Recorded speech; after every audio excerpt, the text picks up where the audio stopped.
श्री रिद्धि सिद्धि सहिताय श्री गौरी सुताय श्री गणपतये नमस्तुभ्यं नमस्तुभ्यं नमस्तुभ्यं। गुरुर्ब्रह्मा गुरुर्विष्णु गुरुर्देवो महेश्वरा गुरुर्साक्षात् परब्रह्म तस्मै श्री गुरुवे नमः। बोलो श्री सद्गुरुदेव भगवान की जय। नमः परमहंसास्वादित चरणकमलचिन्मकरन्दाय भक्तजनमानसनिवासाय श्रीरामचन्द्राय तद्दिव्यमव्ययं धाम सारस्वतमुपास्महे यत्प्रसादात् प्रलीयन्ते मोहान्धतमसश्छटाः। विश्वं दर्पणदृश्यमाननगरी तुल्यं निजान्तर्गतं पश्यन्नात्मनि मायया बहिरिवोद्भूतं यथा निद्रया।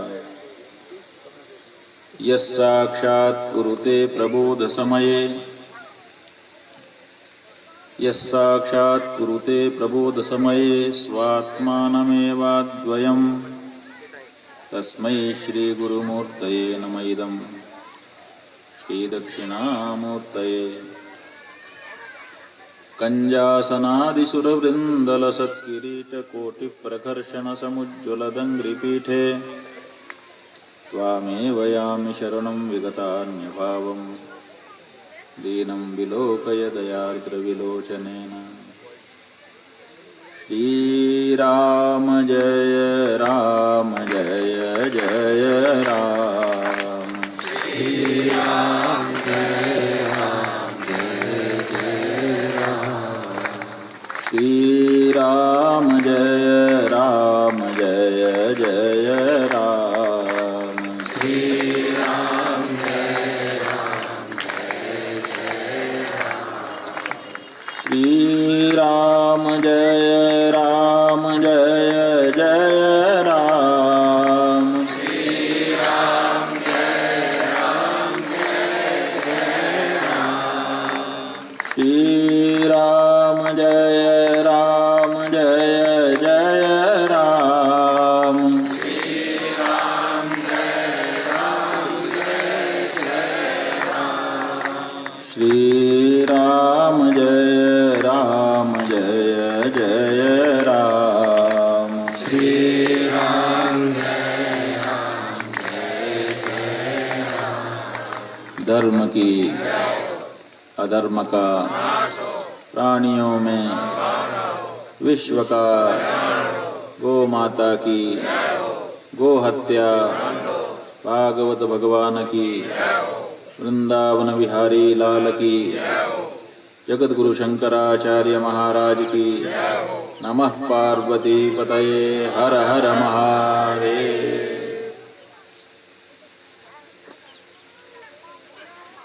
व्यासासन समुपस्थित विद्वद्वृंद सुधी श्रोतावृंद मातृवृंद बालगोपाल।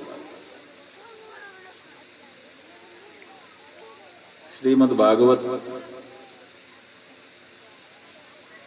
एक जन्म के पुण्य फलों के फलस्वरूप प्रायः नहीं मिलता।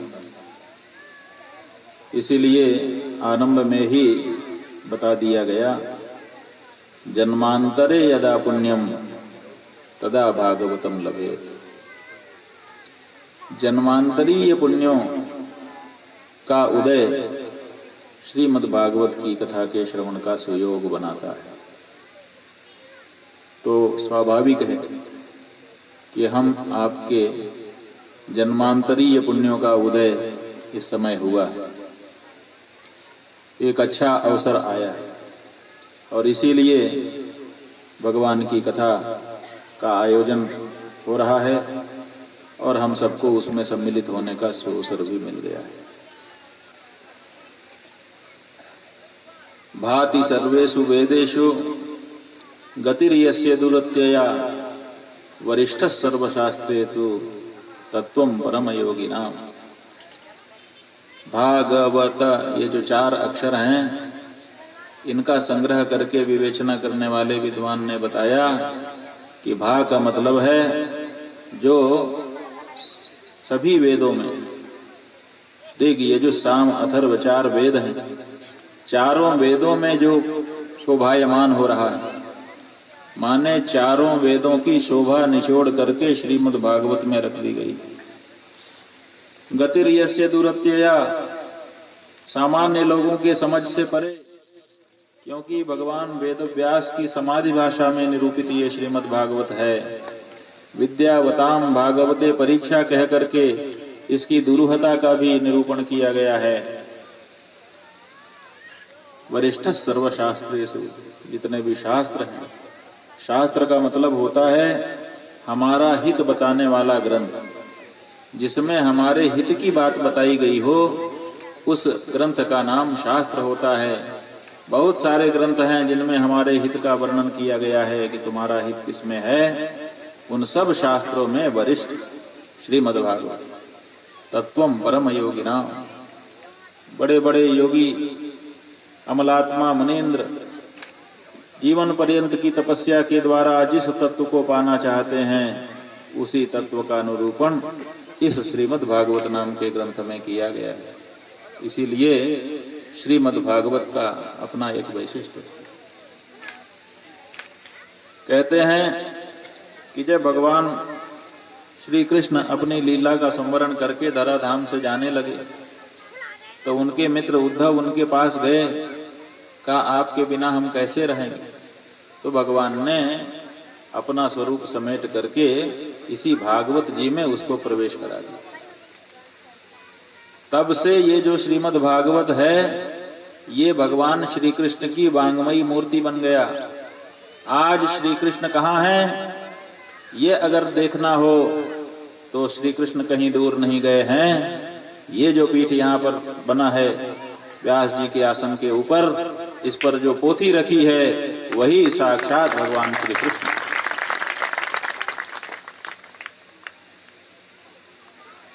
भागवत जी का श्रवण करना जीवन का बहुत बड़ा लाभ, केवल पुण्य की दृष्टि से नहीं। अगर भागवत जी सुनने में भागवत जी के एक श्लोक, आधे श्लोक का भी तात्पर्य समझ में व्यक्ति को आ जाए, तो उसका जीवन सचमुच में संवर जाता है। जीवन में ही उसके लाभ दिखाई देने लगते हैं। ये बात अलग है कि केवल सुन करके कुछ लोग समझते हैं कि अब पुण्य तो हो ही गया, अब इसमें क्या ज्यादा विचार करना। अगर कोई हमारे घर का बच्चा भागवत जी की पोथी ले आकर के उसको खोल करके पढ़ने का प्रयास भी करता है, तो घर के बड़े बुजुर्ग उसको बंद करवा दे रहे हैं कि कहीं ज्यादा इसके अंदर उतरे, कहीं ऐसा ना हो कि विरक्ति आ जाए मन में और निकल जाए घर से। क्योंकि रामचरितमानस और श्रीमद् भागवत पढ़ करके ही बड़े बड़े लोगों ने गृह त्याग कर दिया है। हमारे गुरुजी महाराज बताते हैं कि हम तो रामचरितमानस पढ़ के घर से निकल पड़े। आप लोगों ने भी सुना है, भगवान वेदव्यास भागवत जी का निर्माण किया। निर्माण करके स्वाभाविक है कि उसको सुनाते होंगे। और जब सुखदेव जी का आविर्भाव हुआ तो सुखदेव जी का संस्कार भी नहीं हुआ, वो जन्म होते ही निकल पड़े जंगल की ओर। पीछे पीछे वेदव्यास जी हा पुत्र कहते हुए चले और तरवो भी नहीं दो। पेड़ों ने जवाब दिया, सुखदेव जी ने पिताजी के द्वारा कहे जा रहे वाक्यों का उत्तर भी नहीं किया। कहा तुम पुत्र हो, ये तुम्हारा पुत्र नहीं है, तुम ही पुत्र हो। पुत्र और पिता का जो संबंध है इसकी समझ तुमको है, इसको तो है ही नहीं। तो ये जो श्रीमद् भागवत है ये तत्व का साक्षात्कार कराता है। तत्व का साक्षात्कार कराने के कारण बहुत से लोगों के मन में संसार के प्रति विरक्ति आ जाती है। तो माता पिता डर रहे हैं कि कहीं हमारा बच्चा ज्यादा भागवत में उतर न जाए, ऐसा न हो कि हमारे काम का ही न रहे। सन्यासी तो अच्छी चीज है, अपने गांव में आए तो बाजा बजा के उसका स्वागत कर लो, दर्शन कर लो, आरती उतार के पुण्य लो, उसके हाथ का प्रसाद स्वीकार करके अपने आप को धन्य मान लो। लेकिन अपने घर का कोई सन्यासी नहीं बनना चाहिए, नहीं, ऐसी परिस्थिति है। तो इसीलिए लोग श्रीमद् भागवत का सच्चा लाभ ले ही नहीं पा रहे। कौन सी ऐसी दार्शनिक विधा बाकी रह जाती है जो श्रीमद् भागवत में निरूपित ना हो। प्रायः भारत का जितना ज्ञान है तो सब का सब ज्ञान समेट करके श्रीमद् भागवत में विराजमान कर दिया गया। कोई एक अध्याय आप खोल लीजिए और उसको पढ़िए, पूरे भागवत पढ़ने की जरूरत ही नहीं पड़ेगी। उसी अध्याय में से आपके जीवन के सूत्र आपको उपलब्ध हो जाएंगे। हमारे यहाँ द्वारका में कॉलेज है, प्रिंसिपल पद के लिए साक्षात्कार हो रहा था। साक्षात्कार करने वाले जो अभ्यर्थी आए थे उनका साक्षात्कार ले रहे थे। वृंदावन के हमारे सच्चिदानंद द्विवेदी जी भी अभ्यर्थी थे, तो वो भी गए, परीक्षकों के सामने बैठ गए। बहुत सारे प्रश्न उनसे पूछे गए। एक परीक्षक ने पूछा कि आपको कौन सा ग्रंथ सबसे अच्छा लगता है जिसको आप बार बार पढ़ते हैं? तो उन्होंने कहा भाई हम तो वृंदावन के जन्मे व्यक्ति हैं, भागवत जी में हमारी रुचि है।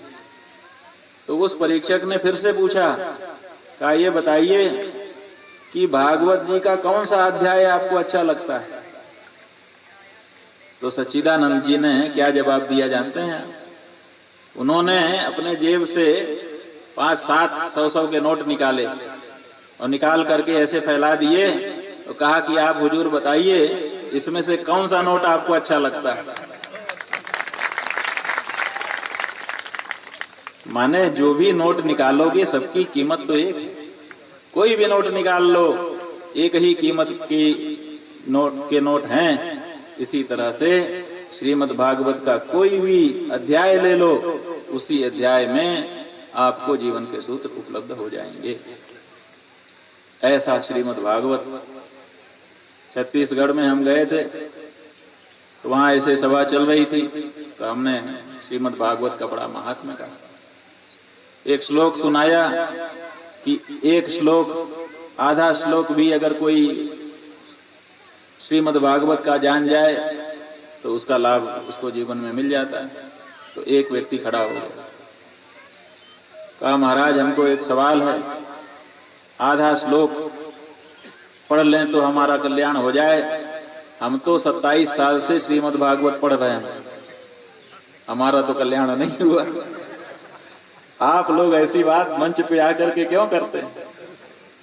तो हमने कहा भैया ये बताओ कि जो आधा श्लोक है जो हमने अभी बताया, आप कहते हैं कि आप 27 साल से भागवत जी का कर रहे हैं, तो आप क्या करते हैं ये बताइए हमको पहले पूरी बात। कहा 27 साल पहले जब मैं कुंभ में गया था तो वहां से भागवत जी की पोथी खरीद कर लाया हूं, लाल कपड़े में बांध करके उसको आले के ऊपर रखा है, चौकी बना करके। रोज सवेरे अगरबत्ती दिखाता हूं, पूजा करता हूं और प्रणाम करके तभी दूसरा कोई काम करता हूं। 27 साल हो गए, आज तक मेरा कल्याण क्यों नहीं हुआ ये बताइए। तो हमने कहा ठीक है, अब ऐसा करते हैं कि थोड़ा सा चावल, थोड़ी सी दाल एक पोटली में बांधकर हम तुमको देते हैं। तुम इस दाल और चावल को घर में लेके जाओ, लाल कपड़े में बांध करके आले पर चौकी बना कर रख दो। रोज धूप बत्ती अगरबत्ती दिखाना, इसको प्रणाम करना, लेकिन खबरदार जो इसको टोपिया में पका करके खाया। भूख मिट जाएगी? कहा कैसे, बिना खाए कैसे मिटेगी? हमने कहा जब केवल दाल चावल का प्रणाम करने से तुम्हारी भूख नहीं मिटेगी तो फिर भागवत जी की पोथी की भी आरती उतारने मात्र से थोड़े तुम्हारा कल्याण हो जाएगा। अरे चावल को, दाल को निकालो थाली में, उसको ऐसे फैला करके बीनो कि उसमें पत्थर के टुकड़े तो नहीं है, कंकड़ तो नहीं है। उसके बाद फिर उसको पानी से धो, आग पे चढ़ाओ, पक जाने पर उतारो, थाली में परोसो, भगवान के सामने भोग लगाओ, उसके बाद रोज खाओ, तब तुम्हारा कल्याण होगा, तब तुम स्वस्थ रहोगे, मरोगे नहीं। उसी तरह से भागवत जी की पोथी भी घर में ले जाओ तो रोज उसको खोलो, खोल करके उसके एक लाइन को पढ़ो और पूरे दिन कम से कम उस एक लाइन का, जैसे आपका शरीर खाए हुए भोजन को पचाता रहता है, ऐसे ही आपका दिमाग पूरे दिन उस लाइन का चिंतन तो करे। अगर ये प्रक्रिया अपनाने के बाद 27 साल तो दूर, 27 महीने में तुम्हारा कल्याण ना हो जाए तो आकर के हमको मंच से नीचे उतार देना, हम उतर जाएंगे। और भगवान की ऐसी दया, 2 साल पहले की ये बात है, अभी 1 साल पहले हम गए थे और वो व्यक्ति आया जहां पर हम रुके थे, वहां पर साष्टांग प्रणाम करके कहने लगा, महाराज आपने जो कहा था हमने किया और अब हमको बड़ी आत्मिक शांति है, मन भी बहुत प्रसन्न रहता है, हमको तो, हमारा तो जीवन बदल गया है। तो जीवन बदल सकता है, समस्या ये है कि हम लोग लकीर के फकीर हो गए हैं, पोथी को लाल कपड़े में लपेट करके आरती भर कर रहे हैं। आरती करो, इसमें हमको कोई आपत्ति नहीं है, करनी ही चाहिए। ग्रंथ के प्रति अपने आदर का प्रदर्शन हम कैसे करेंगे? वो तो हमको करना होगा, ऊंचे आसन पर विराजमान कराना होगा पोथी को, उसकी आरती उतारनी होगी, सीख से लपेट करके आदर पूर्वक रखना होगा, ये सब तो ठीक है, लेकिन उसके अंदर जो बात कही गई है उस बात के मर्म को भी समझने की कोशिश करनी होगी। उसको नहीं करोगे केवल आरती पूजा उतार करके तो फिर वो पुण्य तो होगा, लेकिन वो लाभ जो जीवन के लिए होना चाहिए वो नहीं होगा। तो जीवन का लाभ है कि आपको श्रीमद् भागवत की कथा सुनने का अवसर मिला। चौथे दिन कृष्णाविर्भाव पर्यंतम चतुर्थे हनिशस्यते, जो 7 दिन की श्रीमद् भागवत की कथा होती है, वैसे तो श्रीमद् भागवत की कथा दिना नाम नियमो नास्ति, दिन का कोई नियम नहीं, कितने दिन में हो ऐसा कोई नियम नहीं है। क्यों? क्योंकि हरि अनंत, हरि कथा अनंत, गाँव ही सुनई कहीं बुध संता। भगवान श्री कृष्ण की कथाएं हों या भगवान श्री राम की कथाएं हों या भगवान के किसी भी रूप की कथाएं हों, उन कथाओं का कोई अंत हो सकता है? जैसे भगवान अनंत हैं वैसे भगवान की कथा भी अनंत है। अनंत कथाओं को कहने के लिए अनंत काल की आवश्यकता है। किसी सावधि काल जिसकी अवधि तय हो, ऐसे किसी कालखंड में भगवान कैसे समा सकते हैं? जो जिसकी कोई सीमा नहीं है वो सीमित कैसे हो सकता है? इसलिए दिना नाम नियमो नास्ति, दिन का कोई नियम नहीं है कि कितने दिन में श्रीमद् भागवत कहीं सुनी जाए।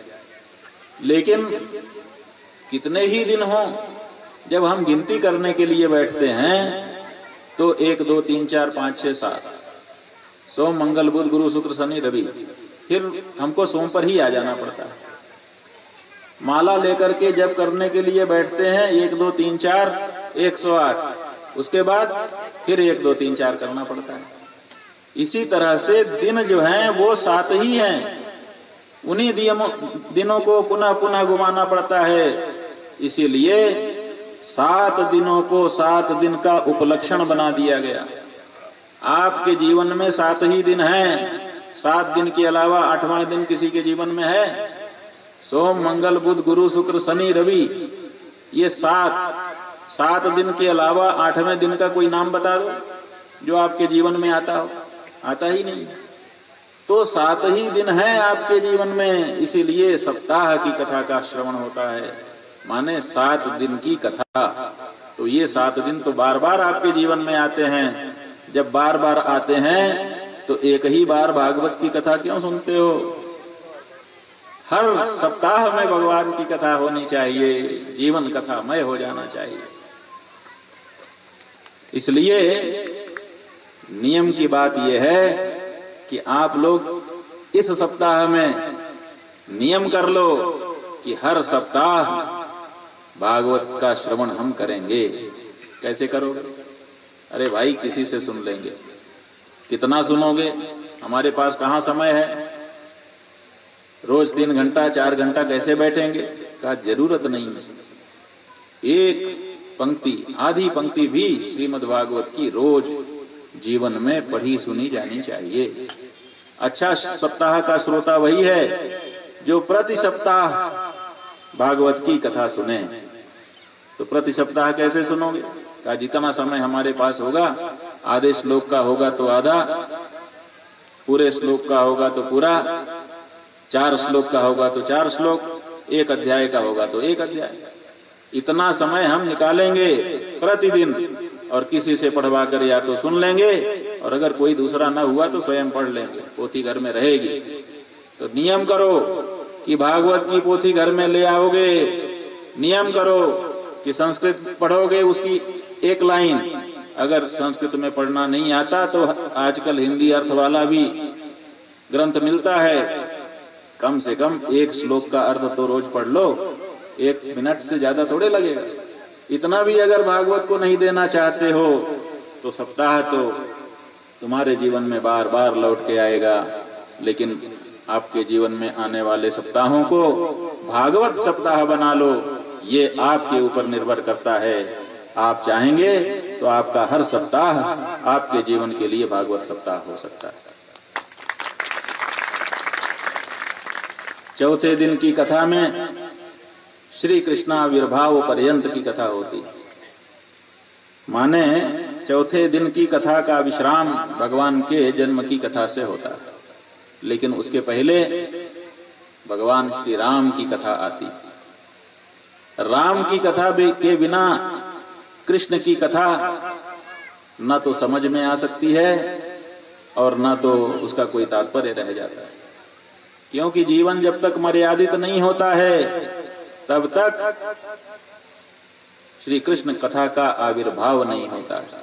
इसलिए भागवत जी में पहले राम जी की कथा कही गई। राम का भी जन्म आज ही के दिन भागवत की कथा में होता है और श्री कृष्ण का जन्म भी आज ही के दिन की कथा में होता है। भगवान श्री राम ने क्या किया? गुरुवर्थे त्यक्त राज्यो व्यचरद अनुवनम पद्मपद्भ्याम प्रियायाः। सबसे बड़ी बात यह है कि जिस राज्य के लिए मारा मारी मची रहती है, आज देखिए हमको राज्य मिल जाए इसके लिए कितने तरह के प्रयास होते हैं। अब तो आप लोगों के पास टेलीविजन और अखबार है। भारत का हर प्रबुद्ध व्यक्ति जानता है कि कितनी बड़ी मारामारी राज्य के लिए चल रही है।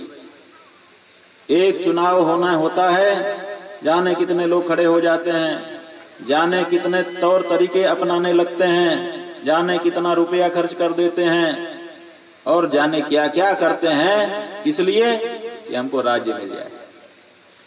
राज्य की प्राप्ति के लिए कितना बड़ा प्रयास हो रहा है। जहां राज्य की प्राप्ति के लिए गलत सही सब कुछ करने को लोग तैयार हैं, वहीं भगवान श्री राम ने क्या किया? गुरुवर्थे त्यक्त राज्य।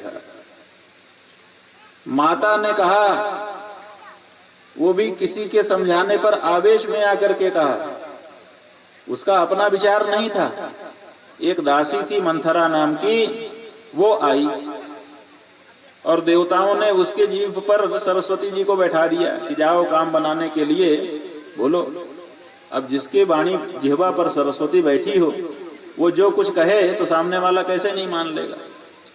अजस पिटारी ताही करी गई गिरामती फेरी।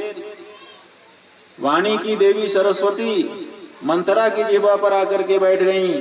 मंथरा ने आकर के कैकेयी को समझाना शुरू कर दिया कि अनर्थ हो रहा है, तुम्हारे बेटे को राज्य न दिया जाकर के राम को दिया जा रहा है।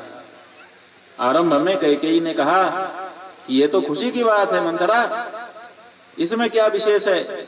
हम तो इस समाचार को पाकर के हर्षित हैं, लेकिन फिर उसने ऐसा समझाया कि बुद्धि पलट गई, आवेश में आ गई, किसी के बहकावे में आ गई। बहकावे में आई हुई रानी ने अपने राजा के सामने प्रस्ताव रख दिया, राम को वन में भेज दिया जाए, भरत को राज्य दे दिया जाए। राजा ने भी सीधे सीधे कुछ नहीं कहा, बस चुप हो गए। इतने आदेश मात्र पर भगवान श्री राम ने राज्य का परित्याग कर दिया। सवेरे राज्याभिषेक होगा, जल्दी सो जाओ, सवेरे उठ करके स्नान करना, ये करना, ये करना, उसके बाद तुम्हारा राज्याभिषेक होगा। शाम को ये राम जी को समझाया गया था और सवेरा होने के पहले ही उनको सुना दिया। तापस वेश विशेष उदासी 14 वर्ष राम वनवास। तापस वेश ऐसा नहीं, पहने हुए कपड़े में नहीं जाना है। राजाओं के, राजकुमारों के जो कपड़े हैं उनको निकाल के यहीं रख देना है। और तपस्वियों का जो वेश है, माने पेड़ों की छाल पहन करके, और विशेष उदासी, सब तरफ से उदासीन होकर के 14 वर्षों के लिए वन में जाना है। और भगवान श्री राम ने सूर्योदय होने के पहले ही रास्ता तय कर दिया, निकल पड़े। तो ये राज्य के प्रति अनासक्ति, राज्य कभी भी सनातन धर्मी के लिए महत्वपूर्ण नहीं रहा। यही बात है, आज राज्य के लिए मारकाट मची हुई है, लेकिन रामायण, भागवत और हमारे धर्म ग्रंथ बताते हैं राज्य तुम्हारे लिए महत्वपूर्ण नहीं है। तुम्हारे लिए महत्वपूर्ण क्या है? तुम्हारे लिए महत्वपूर्ण है धर्म। धर्म कहता है माता पूजनीय है, धर्म कहता है पिता पूजनीय है, धर्म कहता है गुरु पूजनीय है। माता पिता गुरु की आज्ञा नहीं टालनी चाहिए, ये धर्म बताता है। धर्म के मार्ग पर जो चलता है वो महत्वपूर्ण होता है। ये बात हमारे धर्म ग्रंथों ने हमको समझाई है। इसलिए हमारा धार्मिक राज्य का भी परित्याग कर देता है अपने पूज्य पुरुषों की आज्ञा के लिए। अभी ब्रह्मचारी जी कह रहे थे कि बुजुर्गों की आज्ञा नहीं मानी जा रही है। जो जवान है उनको डरना चाहिए बुजुर्गों से, वो नहीं डर रहे हैं, बल्कि बुजुर्ग ही जवानों से डरने लग गए हैं। ऐसा उल्टा समय आ गया। जामवंत के वचन सुहाए, सुनि हनुमंत हृदय अति बाए। जामवंत के वचन माने बुजुर्ग के वचन युवक को अति भाए, बहुत पसंद आ रहे हैं। तो जब बुजुर्गों के वचन जवानों को पसंद आने लगे तो समझो सुंदरकांड शुरू हो गया है, घर में सब अच्छा होगा। और बुजुर्गों के वचन जब जवानों को नापसंद आने लगे, माँ अगर बेटी को कहे बेटी ऐसे मत जा, और उसको नागवार गुजरने लगे, तो समझो कि अब यहाँ सुंदर नहीं असुंदर कुछ होने वाला है। और वही हो रहा है। तो ये जो सीख है ये भगवान श्री राम ने हमको। क्या श्री राम? श्री राम से भी 2 कदम आगे भरत बढ़ गए, क्योंकि भरत के लिए तो राज्य मांगा गया था। वो तो ये आड़ ले सकते थे कि भाई हमारा मन तो नहीं है, लेकिन क्या करें, माता की पिता की आज्ञा है। माता पिता की आज्ञा मान करके हमारे बड़े भाई राज्य छोड़ करके वन में जब चले गए, तो वैसे उन्हीं के भाई हम हैं। हमारा भी बिल्कुल राज्य का मन नहीं है, लेकिन क्या करें, माता पिता की आज्ञा का सवाल, इसीलिए अब हम राज्य स्वीकार कर रहे हैं। ऐसा कह सकते थे, उनको भी माता पिता की का आज्ञाकारी माना जाता, लेकिन उन्होंने कहा ये नहीं। जो बड़ा भाई है, धर्मशास्त्र कहता है कि राज्य पर उसी का अधिकार होता है। राजतंत्र में जो राजा का बड़ा लड़का होता है उसका अधिकार होता है। तो राजा के बड़े लड़के राम हैं, इसीलिए उन्हीं का राज्य पर अधिकार है। उनके अधिकार में हस्तक्षेप करना अधर्म है। माता पिता के आज्ञा की आड़ नहीं ली जा सकती है। इसलिए अधिकारी राज्य के अगर कोई है तो वो श्री राम है। मैं किसी दशा में राज्य का अधिकारी नहीं हो सकता। आप समझिए। उन्होंने कितना ऊंचा आदर्श रखा। मनाने के लिए गए कि भैया मान जाओ, और पिताजी तो अब रहे नहीं और माता की मति अब शुद्ध हो गई है। अब कैकेयी कह रही है कि हमसे गलती हो गई। कैकेयी को भी साथ लेकर के चित्रकूट गए। कैकेयी ने जाकर के कहा कि मुझसे बड़ी भूल हुई, राजा का मरण हो गया, आप निर्वासित होकर के जीवन जी रहे हैं, हम अपनी गलती सुधारने के लिए आए हैं, अब राम जी आप चलिए वापस।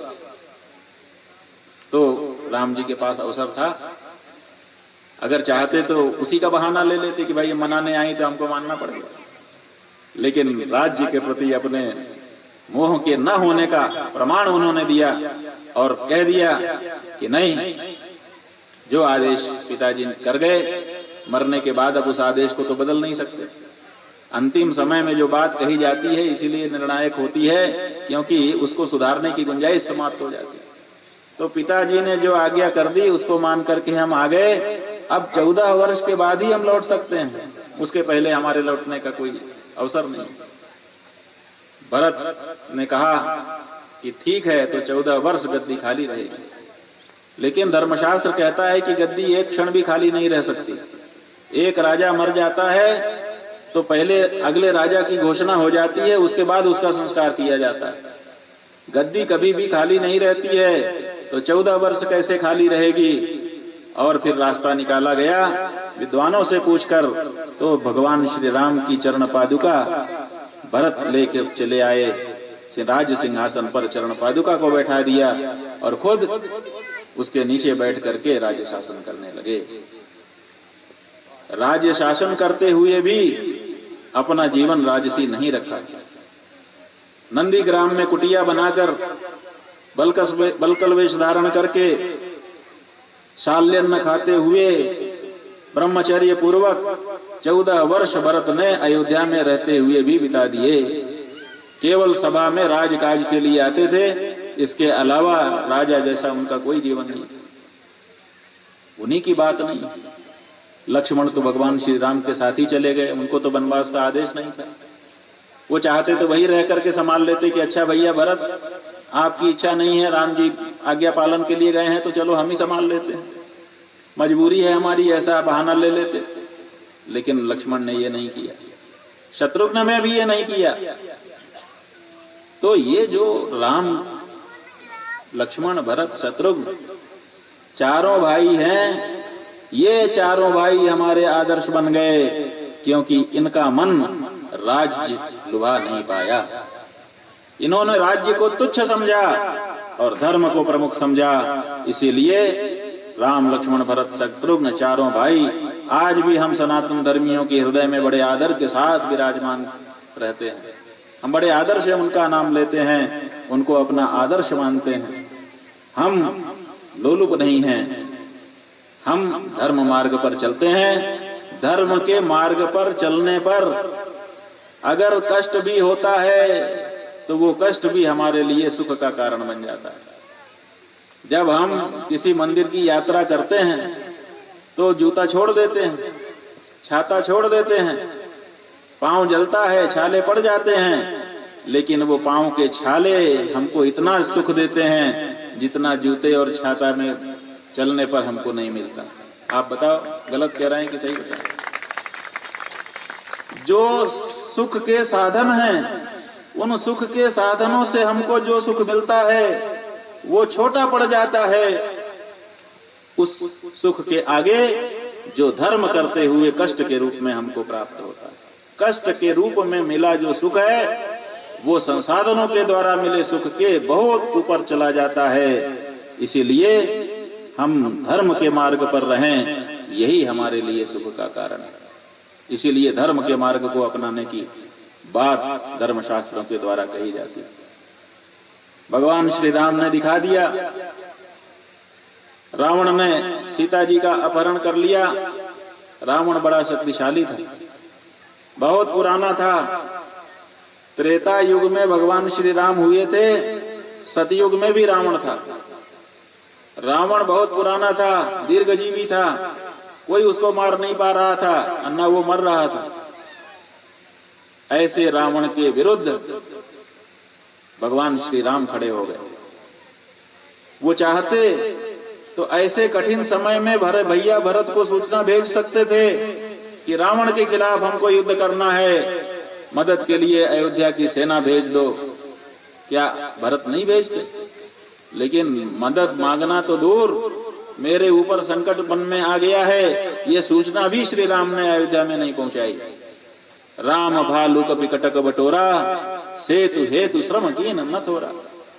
राम ने मनुष्यों से सहायता ही नहीं ली। कहा जब पिताजी ने जंगल का राज दिया है तो जंगल में कहां मनुष्य मिलेंगे, जंगल में तो बानर भालू सिंह यही है, तो इन्हीं को हम इकट्ठा करते हैं। तो बानर और भालुओं को इकट्ठा किया, इतनी संख्या में इकट्ठा किया और उनको लेकर के समुद्र के पास पहुंच गए। त्रस्ताब्दिर्बद्ध सेतु खल दव दहनः कौशलेन्द्रो वतान्नः। समुद्र के ऊपर सेतु बना दिया, लंका में पहुंच गए और रावण का संहार कर दिया। वहां पर प्रसंग आता है, तुलसीदास जी ने भी लिखा है कि जब बाकी लोगों से लड़ाई होकर के आगे बढ़ गई तो रावण खुद समर भूमि में आ गया। एक विशाल रथ पर चढ़कर के रावण राम से युद्ध करने के लिए आया। विभीषण पहले ही राम जी के पक्ष में आ चुके थे, राम जी के पास ही खड़े रहते थे।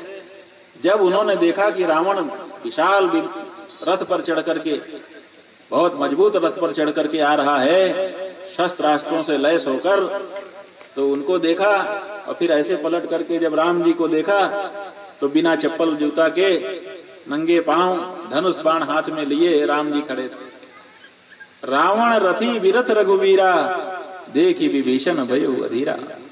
विभीषण का मन में बड़ी समस्या उत्पन्न हो गई कि अरे राम अब क्या होगा, यहां तो सब कुछ बिगड़ रहा है, मैं शक्तिशाली अपने सगे भाई का साथ छोड़कर इनकी तरफ आ गया और इनकी हालत ये है। अब इतने बड़े रथ पर बैठ करके वो लड़ेगा और जमीन पर नंगे पांव खड़े हुए ये लड़ेंगे, क्या हालत होगी। निश्चित रूप से राम की पराजय हो जाएगी। राम की पराजय का मतलब मेरी भी पराजय। तो दिल दहलने लगा, अब क्या होगा। जब घबराया विभीषण तो भगवान श्री राम ने ताड़ लिया। उन्होंने कहा विभीषण कुछ घबराहट है मन में। कहा महाराज आपने सही समझा, मैं तो बहुत परेशान हूं। अब जो कुछ होने वाला है आज के युद्ध में, उसकी कल्पना करके हृदय कांप उठ रहा है। आप नंगे पांव हैं महाराज, आपके पास कोई संसाधन नहीं, उसके पास इतना संसाधन है। भगवान श्री राम ने क्या कहा? उन्होंने कहा विभीषण संसाधनों से नहीं संकल्पों से सिद्धि मिलती है। उसके पास संसाधन है, मेरे पास संकल्प है। संकल्प जीतता है, संसाधन नहीं जीतता। और सत्य की ये विशेषता है कि वो परेशान हो जाता है लेकिन पराजित नहीं होता। और असत्य की ये विशेषता है कि वो परेशान कर देता है लेकिन जीत नहीं सकता। सत्य और असत्य में यही अंतर है। सत्य परेशान हो सकता है लेकिन पराजित नहीं, असत्य परेशान कर सकता है लेकिन विजय नहीं प्राप्त कर सकता। सत्य और असत्य का जो संतुलन है वो हमारे पक्ष में है। सखा धर्म में असरथ जाके जीतन कहूं कतहु रिपुता। वहां पर धर्म रथ बताया कि धर्म का भी एक रथ होता है। उस धर्म रथ पर आरूढ़ होकर के जो युद्ध में खड़ा होता है उसको जीतने वाला इस संसार में कोई नहीं है। धर्म हमारे साथ। धर्मो रक्षति रक्षितः, आप लोगों ने वाक्य सुना होगा। धर्मो रक्षति रक्षितः माने रक्षितः धर्मो रक्षति। धर्म हमारी रक्षा करता है, नहीं धर्म हमारी रक्षा नहीं कर सकता। इसीलिए कहा रक्षितः धर्मः रक्षति। हमारे द्वारा रक्षित जो धर्म है वो हमारी रक्षा करता है। जो व्यक्ति धर्म की रक्षा करता है, धर्म उसका रक्षित धर्म उसकी रक्षा करता है। धर्म कहीं है वो आके हमारी रक्षा कर देगा ऐसा नहीं। जैसे भगवान भगवान हमारी रक्षा करते हैं क्योंकि भगवान धर्म ही है। रामो विग्रहवान धर्म, वो विग्रहवान धर्म है, साक्षात धर्म है भगवान। लेकिन भगवान हमारी रक्षा नहीं करते, जबकि वो सर्वव्यापी हैं। जब हम संकट में पड़ते हैं तो वहां भी भगवान होते हैं, वो देखते रहते हैं कि ये संकट में पड़ा है, लेकिन रक्षा नहीं करते। क्यों नहीं करते? क्योंकि हम उनकी याद नहीं करते। वो कहते हैं भाई पहले पुकारे तो कोई तो कहे तो कि बचाओ। पता नहीं किस कारण से वो दुख पा रहा है, हो सकता है उसकी दुख की ही इच्छा हो। जब हमको कोई कहेगा बचाओ बचाओ हे नाथ, अब हमको दूसरी कोई आशा नहीं। अरे द्रौपदी भरी सभा में लजा रही थी ना, उसकी साड़ी दुशासन खींच रहा था, और वो साड़ी भी एक ही पहने हुई थी, क्योंकि उस समय रजस्वला थी, एकांत में वास कर रही थी, एक साड़ी पहनकर एक वस्त्रा होकर के रह रही थी। ऐसे समय में दुशासन उसको घसीट करके ले आया और सभा के बीच में दुर्योधन के कहने पर उसने साड़ी खींचना शुरू कर दिया। क्यों? क्योंकि दुशासन की आज्ञा हो गई, अब मैं इसको जुए में जीत चुका हूं, इसको नंगी करके हमारी जांघ पर बैठा दो। ऐसे समय में द्रौपदी ने नकुल को देखा, सहदेव को देखा, अर्जुन को देखा, युधिष्ठिर को देखा, और सबसे ज्यादा प्यार का प्रदर्शन करने वाले भीम को देखा। लेकिन जिसकी ओर वो मदद की आशा से देखती थी उसी का सिर नीचा हो जाता। फिर उन्होंने कृपाचार्य, द्रोणाचार्य, यहां तक कि भीष्म पितामह की तरफ भी देखा आशा भरी नजरों से कि ये हमको बचा देंगे। लेकिन दुर्योधन का अन्न खा चुके, दुर्योधन से पराजित हो चुके जो भी लोग वहां थे, अलग अलग श्रेणी के, किसी की भी हिम्मत दुर्योधन के खिलाफ खड़े होने की नहीं हुई। ऐसे समय में जब सब जगह से आशा टूट गई, तब द्रौपदी ने भगवान को पुकारा। श्री कृष्ण द्वारका वासिन कृष्ण गोपी जनप्रिय और वही परिभूताम माम किन्न जानासि केशव। अरे केशव, हे कृष्ण, हे द्वारका के वासी, हे गोपियों के प्रिय, कौरवों ने मुझे घेर रखा है, मेरी लाज बस अब जाने ही वाली है, क्या तुमको मेरी सुध नहीं है? और देखा जैसे ही सब तरफ से आशा टूटी और भगवान की आशा बंधी। आशा एक राम जी से दूजी आशा छोड़ दे, नाता एक राम जी से दूजा नाता तोड़ दे, साधु संग राम रंग अंग अंग रंगिए, जाही विधि राखे राम ताही विधि रखिए। किससे आशा करोगे? क्योंकि हम जिससे भी आशा करते हैं हमारी आशा टूट जाती है। आश निराश भई। ऐसे में आशा करने के लायक अगर कोई है तो वही एक परमात्मा है, क्योंकि वो किसी को कभी निराश नहीं करता। द्रौपदी को भी उसने निराश नहीं किया और आ करके द्रौपदी की साड़ी में ही अवतार धारण कर लिया। ऐसा नहीं है कि मत्स्य कूर्म कच्छप बराह के रूप में ही भगवान आए। भगवान साड़ी के रूप में भी अवतार धारण कर सकते हैं। नारी है कि सारी है कि सारी है कि नारी है कि नारी है कि सारी है कि सारी है कि नारी है। दुशासन भ्रम में पड़ गया, खींचता चला जाता था, साड़ी पूरी होने का नाम ही नहीं ले रही। 10,000 हाथियों का बल जिसकी भुजाओं में था, वो दुशासन साड़ी खींचते खींचते थक गया, पसीना आने लग गया, लेकिन साड़ी का अंत नहीं हुआ। द्रौपदी की लज्जा की रक्षा हो गई। ये कैसे हुआ? ये भगवान ने किया। तो भगवान सर्वत्र रहते हैं, लेकिन पुकारो तभी आते हैं, बिना पुकारे नहीं आते।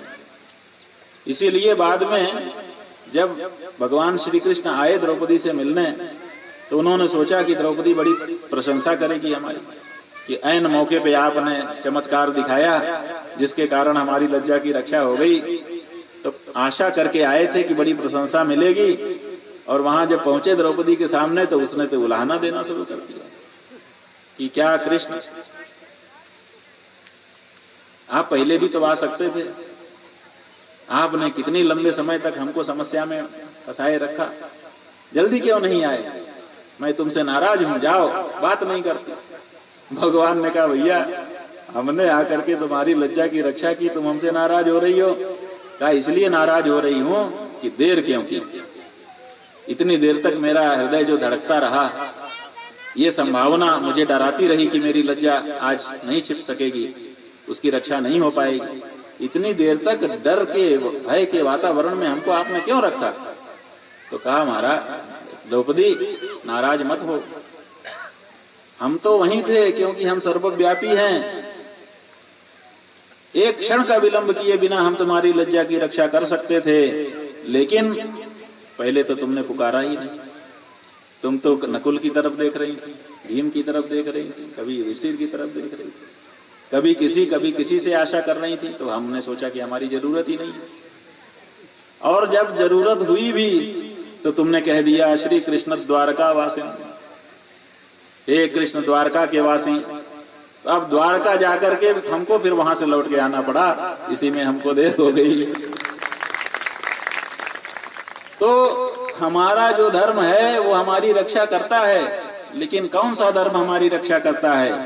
हमारे द्वारा जिस धर्म की रक्षा की गई है वो धर्म हमारी रक्षा करता है। रक्षितः धर्मो रक्षति, रक्षित धर्म रक्षा करता है। जो धर्म की रक्षा नहीं करता तो अरक्षित धर्म क्या उसकी रक्षा करेगा? इसलिए पहले जरूरी है कि हम धर्म की रक्षा करें, तो हमारे द्वारा जो रक्षित धर्म है वो हमारी रक्षा कर देगा। तो धर्म की रक्षा कैसे करेंगे हम?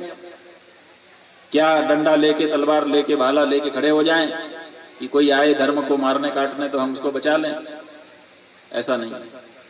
धर्म कोई ऐसे मूर्तिमान स्वरूप तो है नहीं, कोई व्यक्ति तो है नहीं कि उसके ऊपर कोई आके आघात कर दे। धर्म की रक्षा करने का मतलब है धर्म का पालन करना, धर्म के अनुसार अपना जीवन बनाना। धर्म के अनुसार जीवन कैसे बनाओगे? का धर्म के अनुसार जीवन ऐसे बनेगा कि हम जो कुछ करते हैं उसको धर्म के अनुसार करें। क्या करते हैं? का सवेरे सो के उठते हैं, रात को सो जाते हैं, दिन में नहाते हैं, चलते हैं, बोलते हैं, खाते हैं, पीते हैं, पहनते हैं, यही सब होता है। यही सब तो है जीवन में। रोज यही सब पलट पलट के होता है। जैसे 7 दिन वही दिन आते हैं, उसी तरह काम भी कुछ ज्यादा नहीं है। 200-400 क्रियाएं हैं, वही हम लोग उसी को दोहराते रहते हैं, रोज वही करते हैं।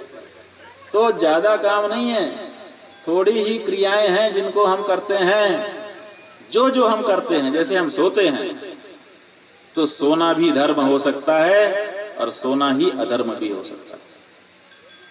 हम खाते हैं, हमारा खाना ही धर्म हो सकता है और हमारा खाना ही अधर्म हो सकता है।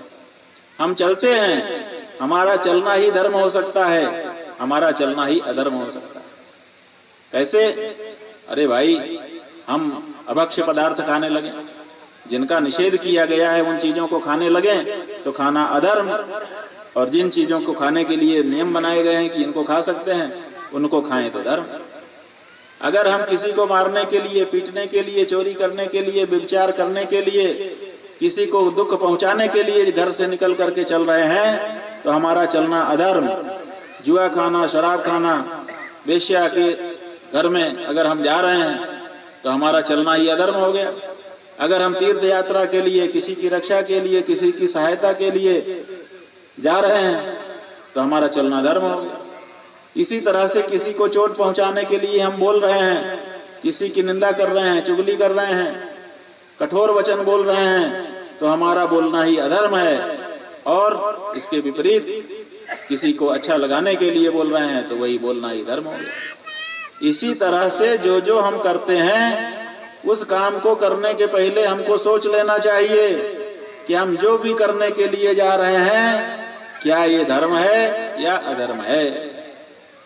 अभी सुनने के लिए बैठे, सुनना ही धर्म हो सकता है, सुनना ही अधर्म हो सकता है। अगर भगवान की कथा सुन रहे हैं तो धर्म है, अगर भगवान के नाम का संकीर्तन सुन रहे हैं तो धर्म है, और अगर किसी की चुगली सुन रहे हैं, किसी की आलोचना सुन रहे हैं, गाली सुन रहे हैं, अपने पूज्य पुरुषों के प्रति कोई दुर्वाक्य बोल रहा है उसको सुन करके चुप रह रहे हैं, वही अधर्म हो गया। आप देख रहे हैं, भागवत जी पोथी का दर्शन करिए, यहाँ पर आवाहित देवताओं का दर्शन करिए, संतों महंतों का दर्शन करिए, पूज्य पुरुषों का दर्शन करिए, देखना ही पुण्य। और इसी में आकर के नजर इधर उधर घुमाइए, कुछ ऐसी चीजें देखने की कोशिश करिए जिनको नहीं देखना चाहिए सत्पुरुषों को, तो वही अधर्म हो गया। तो आपका देखना, आपका सुनना, आपका बोलना, आपका खाना, आपका पीना, आपका चलना उठना बैठना, यही धर्म भी हो सकता है और अधर्म भी हो सकता है। इसलिए अपने जीवन को धर्ममय बनाइए, जो जो भी करते हैं उसको धर्म के अनुसार करिए, आपका जीवन धर्ममय हो जाएगा। आपका जीवन धर्ममय होने का मतलब है आपने धर्म की रक्षा कर दी। जो व्यक्ति धर्म की रक्षा करता है उसके द्वारा रक्षित धर्म उसकी रक्षा कर देता है।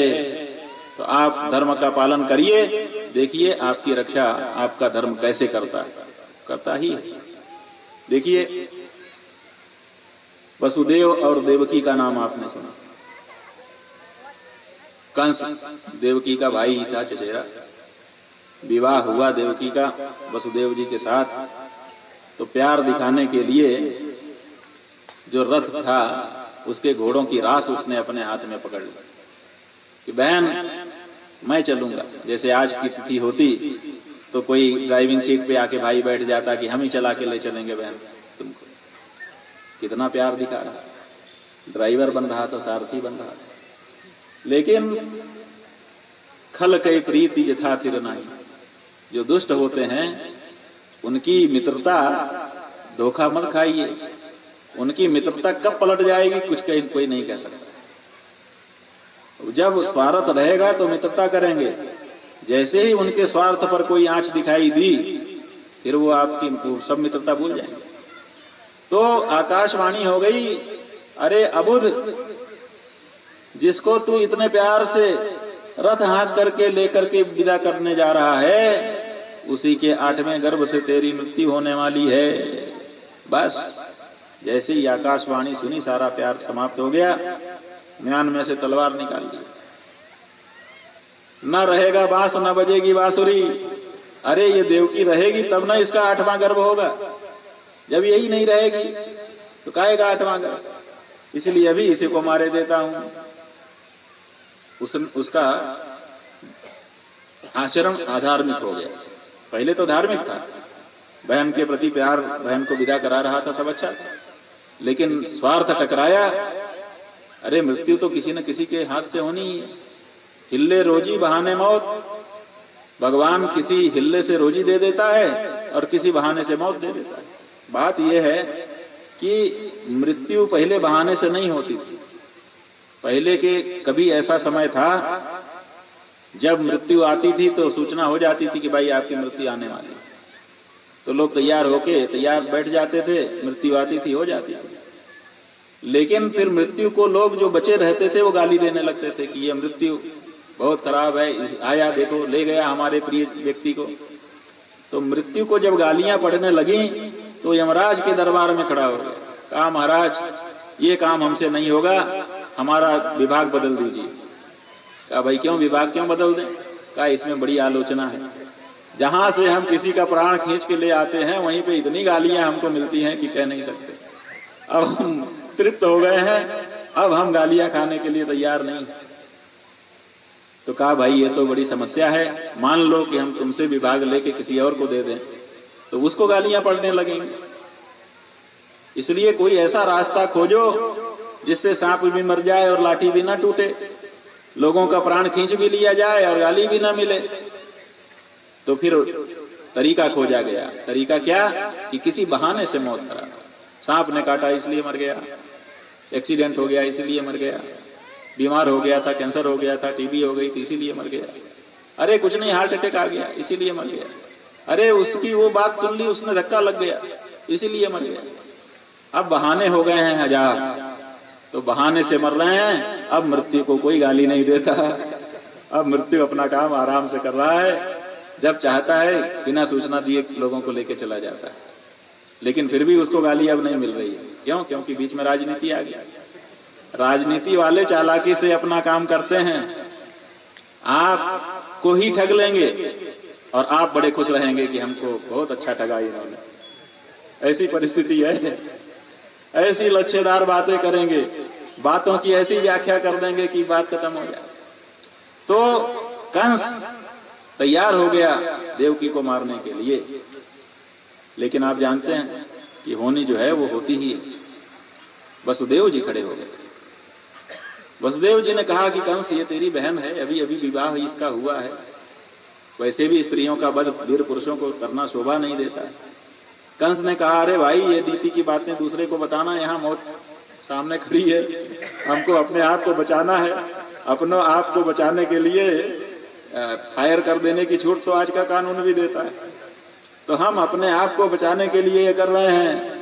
कहा फिर भी तुम्हारा बड़ा पेश हो जाएगा, अगर तुम हमारा विश्वास करते हो तो हम तुमको वचन देना चाहते हैं कि हम इसका 8वां गर्भ तुमको सौंपते हैं। कहा ठीक है, अगर 8वां गर्भ हमको मिल जाएगा, पैदा होते ही उसको हम मार देंगे, फिर हमारा काहे को मृत्यु करेगा। कहा ठीक है, तो छोड़ दिया। बाद में आप लोगों ने सुना ही है कि सभा में बैठा था, इधर देवकी वसुदेव के यहाँ प्रथम संतान के आगमन का अवसर हो गया। नारद जी आ गए। नारद जी को देवताओं ने भेजा कि 8वें गर्भ तक ये कंस बना रहेगा, जल्दी से इसका अंत होना चाहिए। और ये तो बड़ा दयालु हो गया है, कृपालु हो गया है, बहन को इसने छोड़ दिया है, तो इसका पाप अगर बढ़ेगा नहीं तो भगवान का अवतार कैसे होगा। किसी रोग को समाप्त करने के लिए जो अच्छे वैद्य होते हैं, पहले रोग को बढ़ाने की दवा देते हैं। अपने आयुर्वेद शास्त्र में यह नियम है कि अगर कोई रोग आपको हो गया तो वैद्य आएगा तो पहले वो उस रोग को बढ़ाने की दवा देगा। तो 2 दिन पहले वो आप दवा खाएंगे तो रोग बढ़ेगा, और जब बढ़ेगा तो वो जान जाएगा कि हाँ यही रोग था, देखिए हमने इसकी बढ़ाने की दवा दी तो बढ़ गया, अब इसका समूल नष्ट करने की दवा दे देते हैं, तो वो समूल नाश कर देते। तो पहले रोग को बढ़ाया जाता है, बाद में रोग का समूल नाश किया जाता है। ये आयुर्वेद की पद्धति है। देवताओं ने कहा पहले रोग बढ़ाओ, पहले इसके पाप को और बढ़ाओ। तो नारद जी सभा में आ गए, हाथ में कमल का फूल लिए हुए थे। कमल के फूल में दल होते हैं, तो ऐसे ऐसे दल गिनते थे और आके बैठ गए। कंस आदि ने उनका स्वागत सत्कार किया, लेकिन वो तो कुछ बोले ही ना, बस वही कमल के दल गिनते जाए, कभी ऐसे गिने कभी ऐसे गिने। कंस ने कहा महाराज कोई समस्या है क्या? आप आए हैं, हम लोग कुशल क्षेम आपका पूछ रहे हैं, वो आप बता नहीं रहे हैं, और ये हाथ में आपके एक कमल का फूल है, आप कुछ गिनते से दिखाई दे रहे हैं, ये क्या मामला है? कोई समस्या हो और हम मदद कर सकते हो तो बताइए। नारद जी ने कहा भाई समस्या तो है बहुत बड़ी। कहा क्या समस्या है? कहा गणित की समस्या है, सुलझा नहीं पा रहा। कहा तो हमको बताइए, हमने भी गणित पढ़ी है गुरुकुल में। कहा अच्छा हाँ तुम समझाओ। ये हमारे हाथ में कमल है, इसमें 8 दल हैं, तो 8 दल तो मैं गिन पा रहा हूं, यहां से गिनता हूं तो 8, इधर से गिनता हूं तो भी 8, लेकिन ये निर्णय नहीं हो पा रहा है कि इसमें से 8वां कौन है। जब इसको यहां से शुरू करता हूं तो ये 8वां ठहरता है, यहां से शुरू करता हूं तो ये 8वां, जहां से शुरू करता हूं वहीं से उसके पहले वाला 8वां शुरू ठहर जाता है। तो ये ऐसे जब गिन रहा हूं तो हर दल 8वां सिद्ध हो जा रहा है। समझ रहे हो ना? हम नहीं आपको कह रहे हैं। नारद जी ने कंस को कहा, कंस समझ रहे हो ना? कंस को तो 8 अंक से ही प्यार हो गया था। उसने कहा महाराज मैं आपका संकेत समझ गया। इसका मतलब आप ये कहना चाहते हैं कि कोई भी 8वां हो सकता है? कहा भाई हम ये कुछ नहीं कह रहे हैं, हमको दोष पाप मत लगाओ। हम तो एक कमल के दल की बात कर रहे हैं कि इसमें से 8वां, हर दल 8वां ठहर रहा है। कहा महाराज आपको प्रणाम है, बड़ी कृपा की, हमारी आंखें आपने खोल दी। अब हम समझ गए कि कोई भी 8वां हो सकता है, क्योंकि विष्णु मायावी है, कुछ भी कर सकता है। कहीं ऐसा न हो कि 8वां कोई भी 8वां हो जाए। तो पहला जब बच्चा जन्मा तो उसको भी 8वां समझ करके बुलवा लिया। वसुदेव जी स्वयं लेके आए, कंस की गोद में दे दिया। लेकिन फिर उसको याद आ गया कि ये भी 8वां हो सकता है, और बाद में पत्थर पर पटक करके प्राणांत कर दिया। दूसरे का, तीसरे का, सबको 8वां मानकर, और जब असली 8वां आने का हुआ तब घबराया कि अभी तक के जितने थे वो तो 8वें नहीं थे, 8वें होते तो हम ही को मार देते, हमने उनको मार दिया, इसका मतलब 8वां ही 8वां था। अभी तक हमने जो किया वो ब्रह्म में पढ़ के कर दिया, अब 8वां जो है वो किसी हालत में बचना नहीं चाहिए, पहरा कड़ा कर दिया। और आप जानते ही हैं कि पहरेदारों को सूचना कर दी कि रात हो चाहे दिन हो, हम चाहे कितनी ही अर्जेंट मीटिंग में बैठे हुए हों, जैसे ही 8वां गर्भ बाहर आए, बच्चा उत्पन्न हो, तत्काल हमको सूचना दी जाए। सब व्यवस्था बना दी, लेकिन व्यवस्था बनाने से कुछ नहीं होता, जो ईश्वर चाहता है वही होता है। परिणाम यह हुआ कि जिन आरक्षियों को उसने सूचना करी थी कि आप हमको सूचना देना, वही सो गए और भगवान देवकी वसुदेव के सामने प्रकट हो गए। उसके पहले देवताओं ने स्तुति भी की, भगवान आ गए। उस समय कहते हैं कि कालः परम शोभनः अथ सर्वगुणोपेतः कालः परम शोभनः। हमको संक्षेप करना पड़ रहा है क्योंकि सूर्यास्त हो रहा है और सूर्यास्त से ही हमको मौन हो जाना पड़ता है। तो भगवान आए देवकी और वसुदेव के सामने, चतुर्भुज रूप में पीतांबर धारण करके खड़े हो गए। देवकी वसुदेव ने उनको प्रणाम किया, कहा महाराज आप चतुर्भुज रूप में प्रकट हो गए हैं, कोई कैसे मानेगा कि हमारा बालक। कहा हमने चतुर्भुज रूप में दर्शन इसीलिए तुमको दिया है कि तुम्हारे मन में ये शंका न रहे कि हमारा अभी अभी जन्मा बालक कंस का अंत कैसे करेगा। आप लोगों को भरोसा हो जाए कि अब कंस का अंत सुनिश्चित है। इस विश्वास को दिलाने के लिए हमने चतुर्भुज रूप में आपको दर्शन दिया है। लेकिन लोक रीति है, उस लोक रीति का पालन करने के लिए हम आपको शिशु रूप भी दिखाते हैं। तो भगवान ने छोटे से बालक के रूप में दर्शन दिया। बोलिए भगवान श्री कृष्ण की। भगवान के कहे अनुसार ही वसुदेव जी ने टोकरी में रख करके उनको नंद जी के यहाँ पहुँचाने का निश्चय किया। मार्ग में यमुना जी आई, भगवान ने उनको भी अपने चरणों का स्पर्श करने का अवसर दिया। नंद बाबा के यहाँ पहले से ही योग माया अवतरित हो चुकी थी। या योग माया जन नंद जाया, उन योग माया को वहाँ से उठाकर भगवान श्री कृष्णचंद्र को यशोदा जी के बगल में लिटाकर वसुदेव जी वापस आ गए। और जब कन्या को लेकर के कोठरी में प्रविष्ट हुए, तब पहरेदारों की नींद खुली। तब उनको नवजात शिशु के रुदन का श्रवण हुआ। तब वो दौड़े कंस के पास, हो गया 8वां गर्भ प्रकट हो गया। कंस दौड़ करके आया और कन्या को अपने हाथ से पकड़ करके उठा लिया। कहा अरे सुना तो था कि 8वां गर्भ पुत्र होगा, ये तो कन्या हो गई। कोई बात नहीं, ये विष्णु किसी भी रूप में आ सकता है। ऐसा सोच करके देवकी के बार बार प्रार्थना करने पर भी कंस ने योग माया के पैर पकड़ करके पत्थर पर पटकना चाहा। हाथ से टटक करके आकाश मंडल में अष्टभुजा दुर्गा के रूप में उन्होंने दर्शन दिया और कहा कंस तू मुझे क्या मारेगा, तेरा मारने वाला तो प्रकट हो चुका।